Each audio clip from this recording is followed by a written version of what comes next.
These survivors weren't just brave, they were heroic. This is a legal reckoning for Harvey Weinstein. My clients bravely stood in their truth and refused to be intimidated, bullied, or shamed. And thank you to those women for lending a voice to those that couldn't be directly heard, because we know that there are many other victims of Harvey Weinstein who were not testifying at this trial, but their voice was heard through these 6 courageous women. Reaction to Monday's verdict in the New York trial of former Hollywood heavyweight Harvey Weinstein. Now, he was convicted of third-degree rape and committing a criminal sex act. Joining us now from Los Angeles is psychologist Wendy Walsh. She helped pave the way for the Me Too movement. So, Wendy, your first thoughts when you heard that verdict? Well, I never cheer the downfall of any individual man, but as a movement and change that we're seeing for women around the world, this is so exciting because finally women's voices were listened to.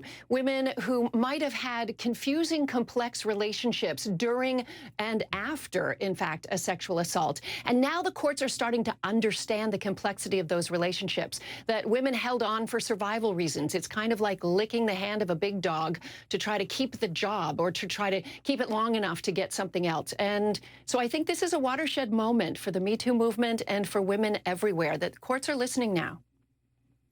It's really interesting what you went to first, because this idea of complexity, I had it in my questions, and honestly, I thought we were going to get to it third or fourth as an order of priority.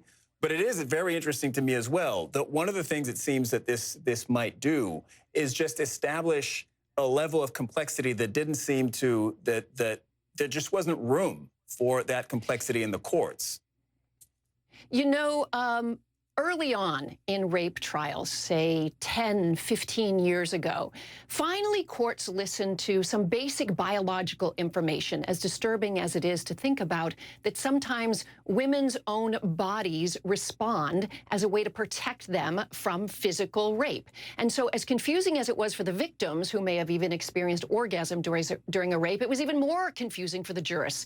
Now we've gone to another level, past physiology, past biology. Let's talk about the psychology of these relationships, how men can dominate, use their power, hoard resources to control women's sexuality. And women will try to negotiate around these landmines as best they can, trying to survive, especially if they're a mother and they have children and they need that paycheck. They will do what they can and hope that the assault never happens again, but try to survive as best they can.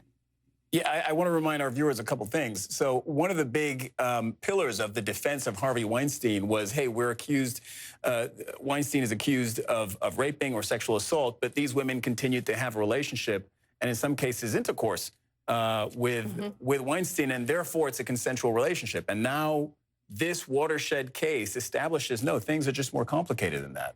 I just think that's going to be one of the main legacies of, sorry, go ahead.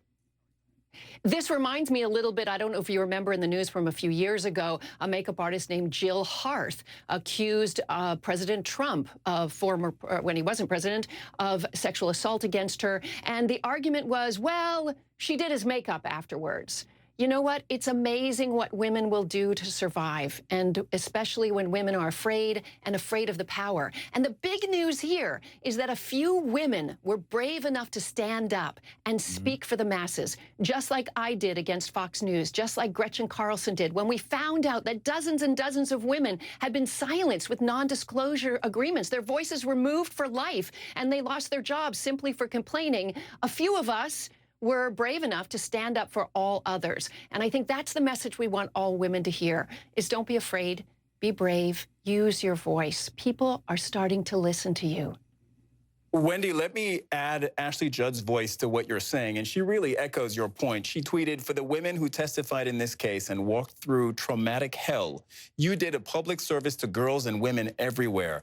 Thank you. And that's exactly your point, that there is a debt of gratitude in all of these high-profile cases to the women who dared to break the silence. I feel so much gratitude. As a mother of daughters, when I spoke up for the first time, it clearly was not to take down a man, but to make workplaces safer for my daughters and for daughters everywhere across America and around the world. I have so much gratitude toward those brave women. Wendy Walsh, thank you so much for joining us on the show today. Great talking to you.